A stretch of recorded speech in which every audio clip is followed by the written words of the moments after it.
how do you separate your thoughts from like who you are? Do you know what I mean? Yeah, so it's really deep. So you have to really think about, okay, all the thoughts that are going on in my mind, and I'm attaching myself to those constantly, and it can actually be exhausting. So once you realise that you're not your thoughts, that you have the ability in your head to actually stop those thoughts completely. And I started building this into my daily life, and it might only be for 30 seconds, for a minute, but actually it profoundly changes your daily habits as well that you have going on, and it breaks the thought process. So we can go into complete doom spirals in our own heads, you know. We can talk ourselves into absolutely anything. So this is doing that opposite to that. It's actually stopping it. It's actually saying, right, I'm not those thoughts. I need to actually step away from them. And it's really grounding. It really brings that stillness back into your life. So Eckhart Tolle is very much about finding the stillness, and he's very linked into nature. It's about finding the stillness in nature. He could spend a whole afternoon practicing stillness, just watching one bird or a cloud in the sky.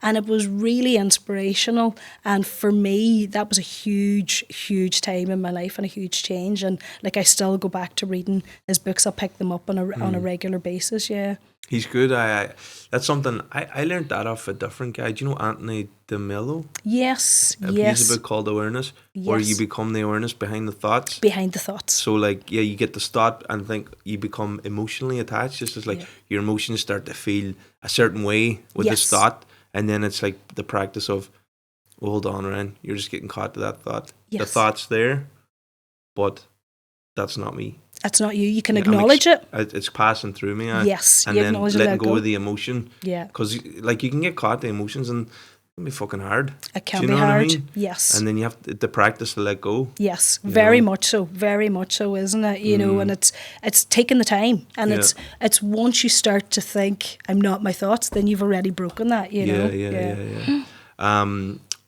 And then you're very resilient.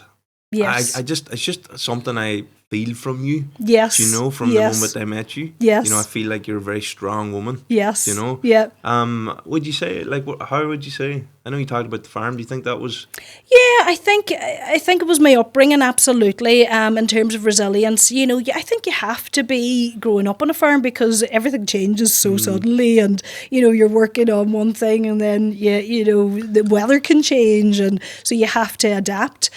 So yeah, I think for me it was growing up. The people that surrounded me. My dad was a very resilient person as well, and my mum, you know, they raised 6 kids on a farm. So I think we learned that as quite young in life, growing up, and you know, even dealing then with like the loss of my brother.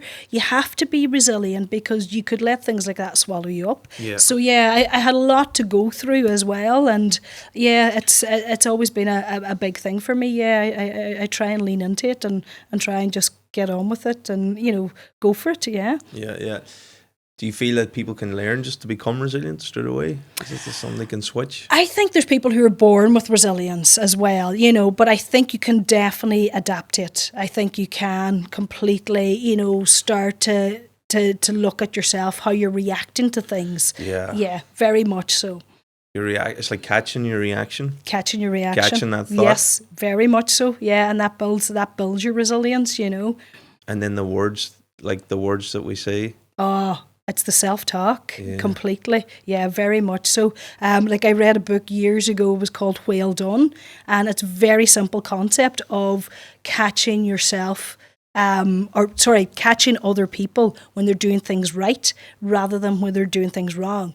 But you can adapt that to yourself. It's how you talk to you in your own head and actually say, Marie, you did a great job there, rather than saying, oh my God, Marie, you completely flunked it. You know, because it's our natural thing is to actually say, oh, I could have done that better. Or actually it's saying, you've done a great job there. And I brought that into like everything in life, you know, even like in work and management. And yeah, that was quite a good one to read early on in life. Then it's the self-praise is no praise. That's what we've been taught. That's what we've been taught, and you don't want to get a big head. And yes, there's very much that as well. I think it's a very Irish thing as well. You know, you grow up in rural Ireland, and there's a lot of that as you go through life, and you know, you don't want to lose the run of yourself. And yes, there's elements to all of those, but actually I think we need to shout more about what we are good at and what we do, and to actually build our own confidence, you know. I think we can encourage people a lot better than we do. And then that goes back to the words that we choose to describe situations, describe moments, maybe describe ourselves. Yes, you know, very much so. Choice of words. Choice of words. There's power in language, isn't there? There's very much power in language, and I learned a lot from a book as well by an author called Bernie Brown. She wrote a book about the gift of imperfect parenting, and it was very much the words that you use with your kids. And she does this whole piece around shame and guilt, and it's how you can actually shame a child or you can guilt a child. So shaming is using language like you're bad, whereas guilting is actually saying, I know you're good, but that was a bad thing to do, and your behaviour wasn't great, but we can change that behaviour by doing ABC. And it was very much a profound thing where I went, oh wow, I can actually see that difference. And it's how I talk to myself, and it's how I talk to the kids. It changed a lot of things in my life, and just how I actually parent. So yeah, there's little small things can make such a difference. Nelson Mandela was somebody that I admired all my life. I just thought the resilience that he shows in his life, like 27 years in prison, and he was able to walk out of that a free man. He had no bitterness. He had no resentment. He had managed to actually keep space in his own head to say, this is not who I actually am. And he lived and breathed that. And I think it's profound.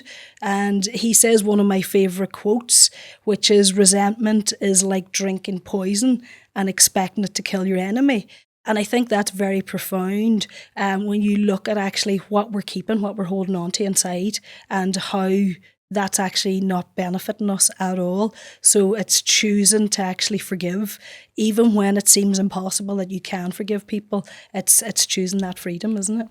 Yeah, that's a very true, because a lot of people hang on to anger. Yes. You know, and they don't have to be friends, but I suppose it's just forgiving them and letting go, isn't it? But it's forgiving them for you. It's exactly, letting yourself release it. It's actually taking that away. You're not carrying it, because again, that goes back to the stress in our bodies. And if you're carrying a lot of resentment and things like bitterness around with you, it comes out in your body. You're the one that's feeling it. You're the one that's feeling it. It's impacting you. Yeah. So that's why it's like drinking the poison. Like at an atomic level. Like, yeah, you know. very much so. Yeah.